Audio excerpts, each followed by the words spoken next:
Alright, so what's up? Today I'm going to be doing the very exciting splicing of the Drenaline, which I'm super excited for. From the Teufelberger videos I've watched and going through their instructions, it looks like it's going to be pretty similar to a 16 strand splice, just with a lot more careful tapering. And yeah, I think it's going to be super cool. I'm not going to do this like my other videos because I haven't ever spliced this before. The other ones were really long, but at least I had kind of an idea what I was doing, so there wasn't as much pausing. But this one I'm just going to do it step by step and then only record myself commenting on what I think about the steps and how they're going for me. So I'm not going to record the whole thing, because I'll probably just be looking at instructions a lot. Also, Samson makes these really beautiful 2-page things, which are really great, but they're super busy. So they're good, compact, a lot of information. But the Teufelberger one is like 20 pages long. But it's like very step by step, super easy to see what's going on. So yeah, the Samson ones are super well produced, but it's just like, there's so much information, so much crazy stuff going on. So yeah, I'm just going to be reading through the instructions and probably watching some videos, and I'll just let you know how it's going for me. Yeah. So my first problem is just that their instructions are all in millimeters, and I don't have a meter stick, so I'm going to have to be converting everything. Yeah, that's going to suck. But it'll be fine. Sadly, it doesn't match up with any fid lengths, because these are American fid lengths. Samson fids, so I'll just have to make marks on my ruler for stuff. But oh well. So one thing that's special about Teufelberger is that when you're you kind of taper the core. So you start at one of the crossover points and you pull out 5 strands, and then you incrementally pull out the last 4 as you go down the rope. So you're kind of like tapering the core by extracting it. And this rope, it was pretty hard to get the cores out, because it's a Kernmantle rope. You know, this has 32 strands in the jacket instead of 24. And something with 16 strand, I feel like the hole just keeps getting bigger as you like pull strands out. But with this, you know, you're pulling the strands out through an already pretty small hole, and it's a tight jacket, so the hole doesn't feel like it's getting bigger. So it was getting harder and harder to grab strands, so I just grabbed a like smaller fid and pushed the hole open a little bit more while I peeled the strands back, and that gave me plenty of space to look in and grab a strand with an awl. And that worked pretty good. I got my 5 out. Now I gotta keep going with the list. Just finished taking the core strands, or the cover strands off to taper the cover, the 10 strands off. So yeah, you only take off 10. So there's still 22 strands left in the cover. But yeah, it feels a lot thinner. And these strands are really tiny. It was such a pain to mark them with a marker, but they weren't too bad to pull. The first one came easy. The only downside is, since there's still so many strands left, it doesn't really get all that much easier. It's not like 16 strand where they're like flying out by the end. But yeah, wasn't too bad. Very soft, very tiny. It's very nice to splice new rope. I'm a huge fan of it. So now I just gotta pull the core strands out, the remaining core strands out at intervals on this taper. So I just did the first part of the back splice, and I got the sheath coming out there. That's probably the easiest back splice I've ever done. Way easier than 16 strand. Just like pulling on the static cores and just watching it just fly through the rope, just so nice.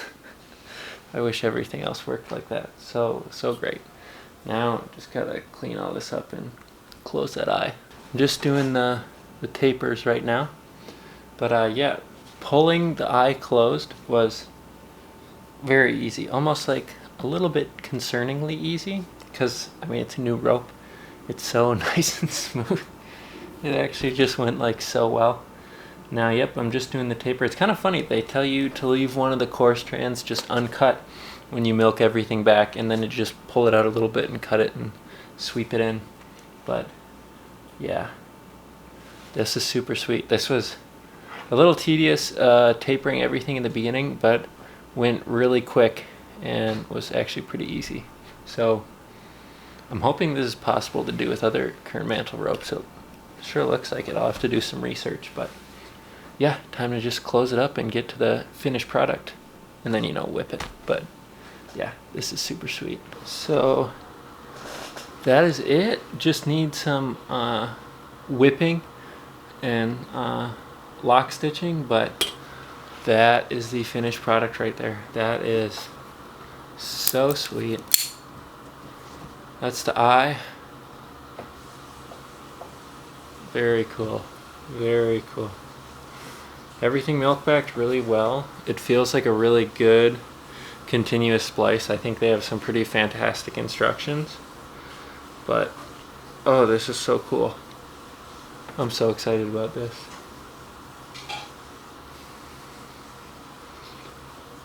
So awesome. Yeah, really excited to experiment with some different ropes and send those ones out to get brake tested.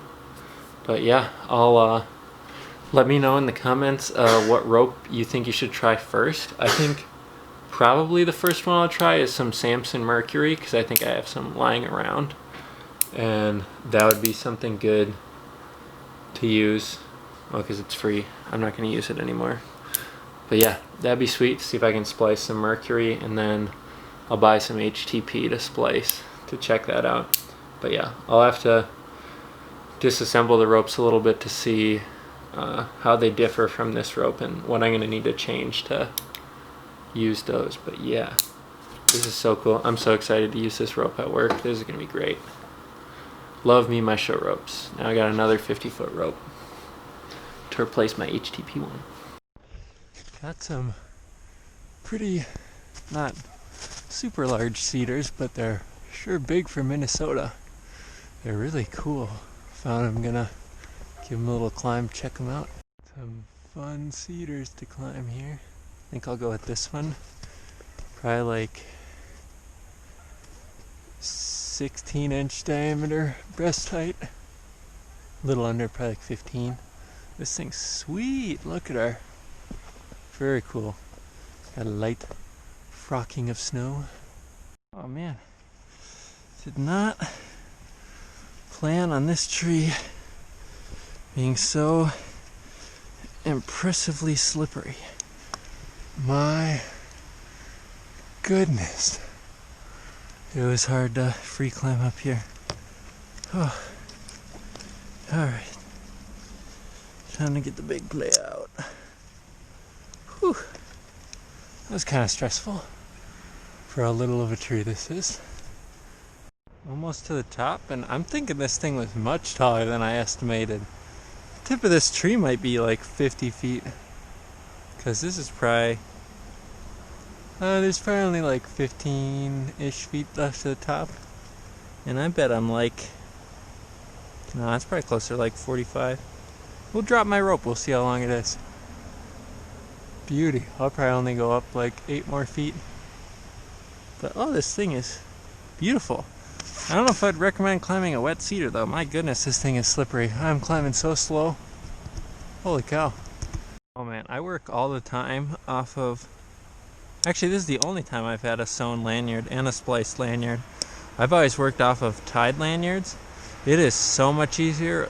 So, oh man, the sewing or the splice is so worth it for retrieving your flip line. Holy cow. So beautiful. Doesn't get snagged on almost anything. Unless it's a really tight crotch. About there. That looks about good. That's so cool. This tree is awesome. Yeah. Almost as tall as this popple.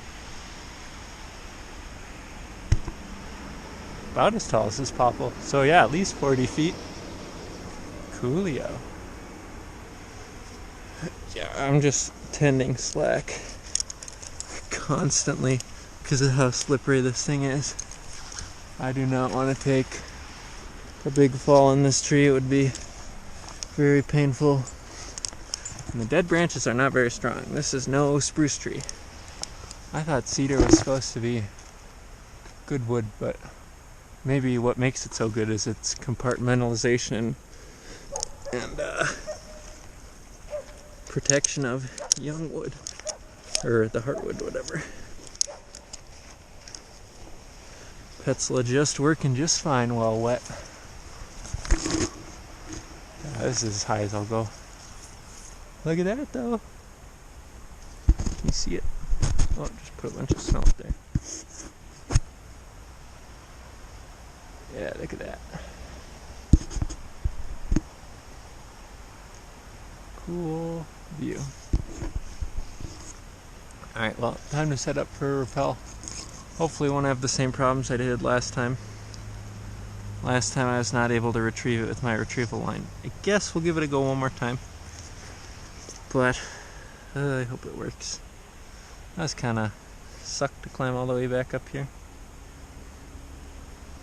I think I'll just put it over this branch or this one, and it'll come under here and make it nice. Pull down. Do I have a straight line to pull on? Yeah, if I kind of follow this line, I do. For all this beauty. Oh yeah. That's a nice looking rope. Drop that down there. I'll just thread this up over here and then down. Let's get not that, a ring. Can I, oh, guess you can't pass a quickie through a ring. Surprise, surprise. Oh, it's like the exact width though.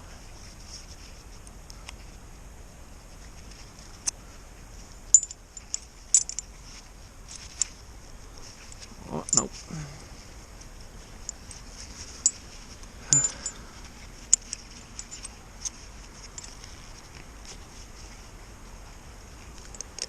So I'm not using just the splice to the quickie, mainly because, I don't know, when I do the splice to the quickie, what I like to do is throw in a half hitch before that, so it's not taking all the weight, you know, be a little bit nicer to the splice. Because, you know, when you're working, I know the splice should definitely be able to tolerate that. But, you know, when you're working double rope, the splice isn't taking half your weight, so I prefer to not put it in a situation that it wasn't strictly really, I feel, designed for.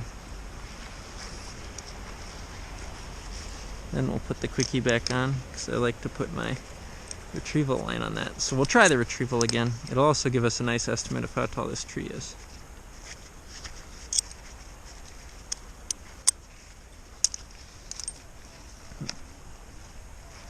Alright, let's get that retrieval line over here. Beautiful. Let's just do a bullet.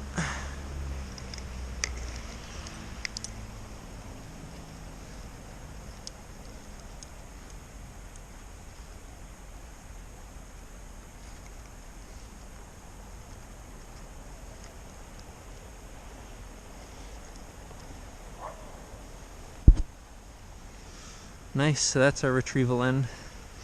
And hopefully that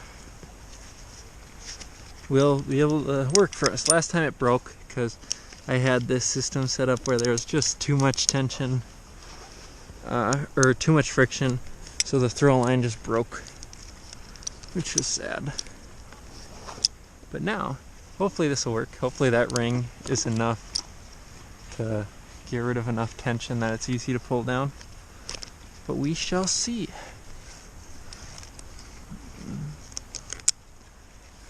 And you know, if the throw line breaks, then you can still just climb up this line. It's not like you're retrieving a double rope line and it gets stuck. That's way worse, because you can't really climb up it because it's not reliable anymore. But this would just cinch right back up. See? Fly fishing reel just pays out that throw line real nice. Real beautiful. I had this rope runner set so tight for poison ivy. But I could probably loosen it now that I'm not really, well, I use it on poison ivy every once in a while. Poison ivy is my only, it was the rope they gave me at work. It's my only over 100-foot rope that I have at work. Otherwise I just have, well, now I guess I have these 250s. Maybe I'll leave one at home. And a 75-foot one. For the oaks, I end up using a 75-foot one more.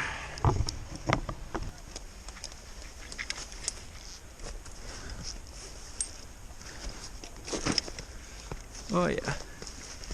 Based on how much of this rope's on the ground, this tree's definitely 50 feet tall at least. The little thing I like to do on the ends of my new ropes is just take back, where are you pointing so I know if you're seeing this, is I'll take back the sheath a little bit, cut off some core, go over it, and then whip it so that as the rope milks, it has a place to go and I can see how it's progressing, and then I can just cut off whatever sheath is left. It also makes it really easy to feed it through mechanical devices like the rope runner. If you don't want to do the midline attachment thing, you can just pop it through everything just a lot quicker.